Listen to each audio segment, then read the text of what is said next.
할렐루야. 2022년 6월 7일 화요일 아침 기도회를 시작하겠습니다. 오늘도 하나님의 귀한 말씀을 묵상하고 또 기도함으로 복된 하루를 시작하는 우리 성도님들 되시기 바랍니다. 오늘 하나님의 말씀은 구약 성경 사무엘상 18장 17절부터 30절까지의 말씀입니다. 사울이 다윗에게 이르되 내 맏딸 메랍을 내게 아내로 주리니 오직 너는 나를 위하여 용기를 내어 여호와의 싸움을 싸우라 하니 이는 그가 생각하기를 내 손을 그에게 대지 않고 블레셋 사람들의 손을 그에게 대게 하리라 함이라. 다윗이 사울에게 이르되 내가 누구며 이스라엘 중에 내 친속이나 내 아버지의 집이 무엇이기에 내가 왕의 사위가 되리까 하였더니 사울의 딸 메랍을 다윗에게 줄 시기에 무홀랏 사람 아드리엘에게 아내로 주었더라. 사울의 딸 미갈이 다윗을 사랑하매 어떤 사람이 사울에게 알린지라.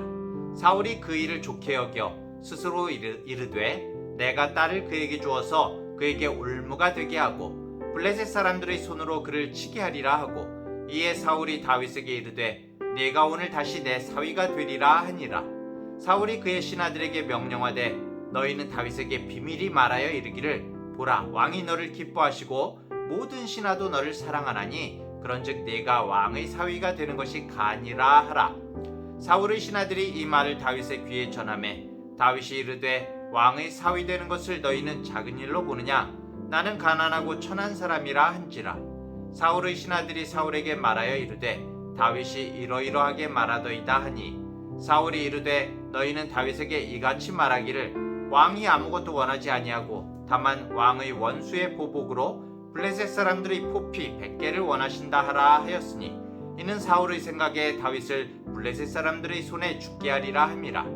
사울의 신하들이 이 말을 다윗에게 아뢰매 다윗이 왕의 사위 되는 것을 좋게 여김으로 결혼할 날이 차기 전에 다윗이 일어나서 그의 부하들과 함께 가서 블레셋 사람 200명을 죽이고 그들의 포피를 가져다가 수대로 왕께 드려 왕의 사위가 되고자 하니 사울이 그의 딸 미갈을 다윗에게 아내로 주었더라. 여호와께서 다윗과 함께 계심을 사울이 보고 알았고 사울의 딸 미갈도 그를 사랑하므로 사울이 다윗을 더욱더욱 두려워하여 평생에 다윗의 대적이 되니라. 블레셋 사람들의 방백들이 싸우러 나오면 그들이 나올 때마다 다윗이 사울의 모든 신하보다 더 지혜롭게 행하매 이에 그의 이름이 심히 귀하게 되니라. 아멘. 오늘 본문에는 왕의 자리가 우상이 되어서 그것을 지키기 위해 하나님조차 외면하고 욕망의 노예가 된 한 사람이 등장합니다. 바로 이스라엘의 초대 왕 사울이죠.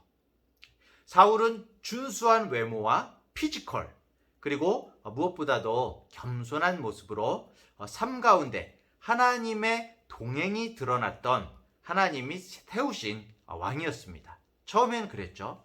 그런데 오늘 본문의 사울의 모습은 그런 모습은 온데간데 없이 사라지고 없어지고 오로지 자신만을 생각하면서 왕의 자리를 지키기 위해서라면 어떤 짓이라도 하려는 괴물의 모습만이 보이고 있습니다. 우리가 말씀 가운데 지난 말씀을 기억하고 계신지 모르겠지만 사실 사울 왕은 17장 25절에서 약속을 하나 했었습니다. 바로 골리앗을 죽인 사람에게 커다란 상을 내릴 것이라는 그런 약속이었지요. 한번 볼까요?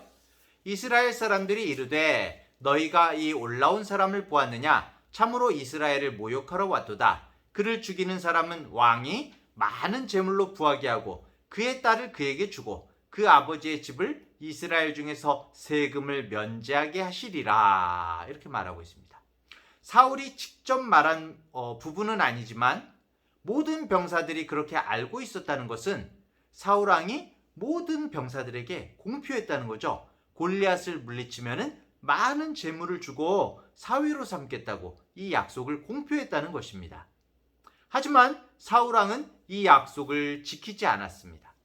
다윗이 골리앗을 물리쳤으니까 당연히 약속을 지켜야죠. 많은 재물로 포상하고 또 당연히 딸을 주어서 사위를 삼아야 되는데 그런데 그 약속을 지키지 않고 오늘 말씀을 보니까 다시 조건을 추가합니다. 17절에서 이렇게 말하죠. 오직 너는 나를 위하여 용기를 내어 여호와의 싸움을 싸우라.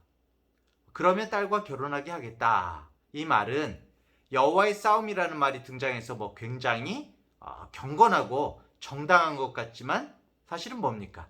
나를 위해서 계속 적군들과 싸워라. 그러면 내가 너를 사위로 삼는 것을 조금 생각해 볼게. 이런 것이죠. 이미 사울은 왕으로서 자신이 내뱉은 약속, 이 약속을 지키지 않고 자신의 이익과 감정에 따라서 신뢰라는 것을 팔아먹은 그런 모습을 보여주고 있는 것이죠. 자신의 이익을 위해서 다윗을, 그리고 다윗만이 아니라 자신의 딸들을 모두 다 속이면서 농락하고 있는 거죠. 사울은 자신의 욕망을 위해 자신의 딸들을 이용하고 있습니다. 첫째 딸 메랍을 다윗에게 주겠으니 다윗에게 자신을 위해서 싸우라고 말합니다.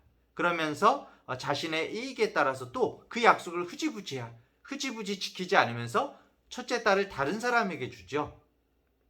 그리고 다윗을 사모하는 둘째 딸 미갈을 이용해서 결혼 지참금으로 블레셋 사람의 포피 100개를 원한다면서 다윗을 전쟁에서 죽게 하려고 합니다. 사실 다윗과 같은 신하가 있다면 어때야 합니까? 감사해야 하죠. 정말 하나님 안에서 의견을 나누고 함께 할 수 있는 동역자가 생긴 거지 않습니까? 이 다윗은 하나님 안에서라면, 이스라엘을 위한 것이라면 골리앗한테도 막 나갔잖아요.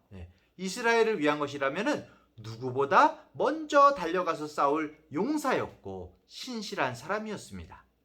하지만 사울은 하나님과 함께하지 못하고 있었기 때문에 이스라엘을 위한 결정, 이스라엘을 위한 사람을 보지 못했던 거죠. 자신을 위한 것이 무엇인지만을 쫓고 있었던 것입니다. 성도 여러분, 오늘 사울의 모습은 우리에게 거울이 되고 있습니다. 정도의 차이는 있지만 우리 또한 나의 욕구나 욕망을 위해서 주변에 끊임없는 감정적인 폭력을 휘두르는 사람이 아닌지 살펴봐야 할 것입니다. 그리스도인이라고 하면서도 다른 사람의 감정이나 목소리에 아랑곳하지 않고 나만을 생각하고 있지는 않은지 돌아봐야 하는 것이죠. 그리스도인은 나 중심의 삶에서 다른 사람을 위한 삶, 그리고 궁극적으로는 그리스도를 위한 삶을 살아나가야 하는 것입니다. 이제는 내가 사는 것이 아니요 주님께서 내 안에 사신다라고 고백하는 사람이 바로 그리스도인이기 때문이죠. 자, 사울이 이렇게 나올 때 다윗은 정말 약속을 지키지 않는 사울 앞에서 사실은 좀 분노할 만도 하거든요. 사실 23절에 보면은 다윗이 자신은 가난하고 천한 사람이라 어떻게 왕의 사위가 될 수 있느냐라고 그렇게 말하고 있는데, 사실 처음에 골리앗을 물리쳤을 때 사울이 약속했던 재물을 상으로 줬으면은 이렇게 결혼 집착금을 걱정할 문제도 없었던 것이죠. 자신이 받아야 할 몫이 있다는 것을 사울에게 주장할 수도 있을 건데 다윗은 그저 충직하게 자신의 부족한 상황을 사울에게 전달하고 있습니다. 그리고 블레셋 사람 100명을 죽이는 것으로 지참금을 대신할 수 있다는 말을 들었을 때 어떻습니까? 적진으로 달려가서 100명이 아니라 나는 더블! 그러면서 200명을 죽이고 그 증거를 전달하게 되죠. 사울 입장에서는 황당하죠. 사울은 이 지참금을 이용해서 다윗의 목숨을 빼앗으려고 했는데 오히려 요구 조건보다 더 많은 적군을 물리치고 돌아온 이 다윗을 보면서 사울은 다윗을 더욱 두려워하게 됐고 다윗을 원수로 여기게 된 것이죠. 성도 여러분, 우리는 이 말씀을 보면서 어떻습니까? 이 고약한 사울, 정말 저러면 안 돼. 사람이 어떻게 저럴 수가 있어. 다윗은 정말 쿨하고 멋지네. 이렇게 생각할 수도 있습니다. 그렇죠? 그런데 성도 여러분, 오늘 사울의 모습을 나중에 다윗이 그대로 답습하게 된다는 것 여러분 알고 계시죠? 다윗이 왕이 된 후에 어떻습니까? 우리는 다윗이라는 사람도 죄 가운데 있는 인간일 뿐이라는 것을 깨닫게 됩니다. 오늘은 피해자처럼 보이는 이 다윗이 나중에 자신을 위해서 목숨마저도 내놓는 용감한 장군 우리아의 아내를 부정하게 빼앗지요. 그렇죠? 그리고 그 부정을 덮기 위해서 거짓말을 하고 급기야는 전쟁터로 우리아를 내몰아서 예전 사울하고 똑같이 전쟁터로 우리아를 내몰아서 목숨을 빼앗지 않습니까? 네. 사울과 다윗 보는 시점에 따라 상대적인 차이가 있긴 하지만 결국 그 사람인 것입니다. 정말 다윗 역시 한낱 욕망에 휘둘리는 인간에 불과한 것이죠. 결국 그렇다면 우리는 어떻게 해야 합니까? 본문을 통해서 하나님은 실마리를 제시해주고 계십니다. 본문 28절 29절을 보면요. 여호와께서 다윗과 함께 계심을 사울이 보고 알았고 사울의 딸 미갈도 그를 사랑하므로 사울이 다윗을 더욱더욱 두려워하여 평생에 다윗의 대적이 되니라 이렇게 말하고 있는데요. 뭐가 달랐습니까? 다윗 자체가 훌륭하고 다윗 자체가 쿨하고 다윗 자체가 의로운 것이 아니라 무엇이 다윗을 바로 서게 했습니까? 네, 바로 이 말이죠. 여호와 하나님께서 함께 계신 것. 이것이 사람을 다르게 만드는 것입니다. 다른 것이 없습니다.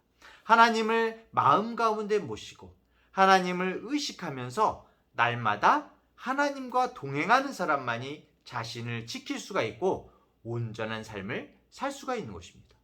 하나님께서 내 앞에 계시는데 어떻게 헛된 짓을 할 수가 있겠습니까? 어떻게 딴 마음을 먹을 수가 있겠습니까? 사울은 하나님이 다윗과 함께 계시다는 것을 알고 두려워했습니다. 하지만 정작 자신은 하나님의 편에 서지 않고 하나님을 자신의 마음 가운데 모시지 않았던 것이죠. 그리고 사울의 삶은 마지막 눈 감는 날까지 그저 죄인의 삶이었습니다. 사울과 다윗의 차이라고 한다면 사울은 끝까지 하나님 앞에 살지 않았지만 다윗은 나단 선지자의 책망에 왕의 위엄을 버리고 고개를 떨구고 자신의 죄를 회개하면서 그렇죠. 하나님의 용서하심을 긍휼하심을 막 갈망했던 것이 바로 다윗이었던 것입니다. 그것이 다른 것이죠.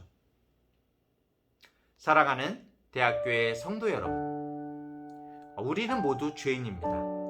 하나도 잘난 것이 없습니다.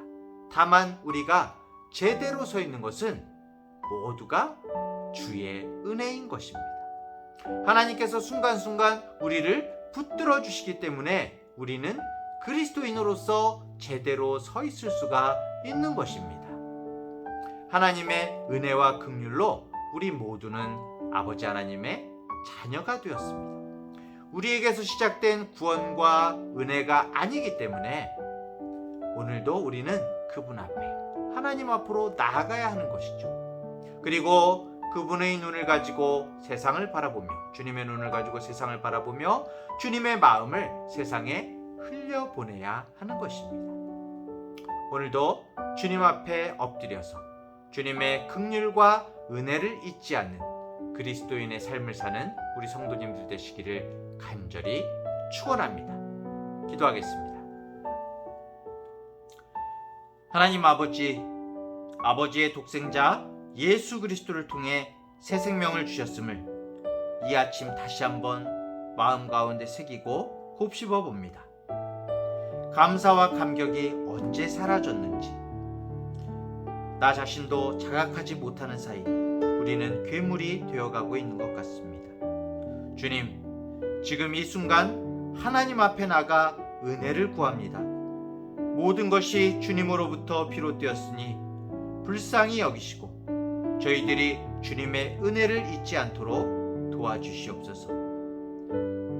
그리하여 주변을 파괴하는 그런 괴물이 아니라 주변을 치유하는 그리스도인으로 살도록 주님 힘을 더하여 주시옵소서. 붙들어 주시옵소서. 예수님의 이름으로 기도합니다.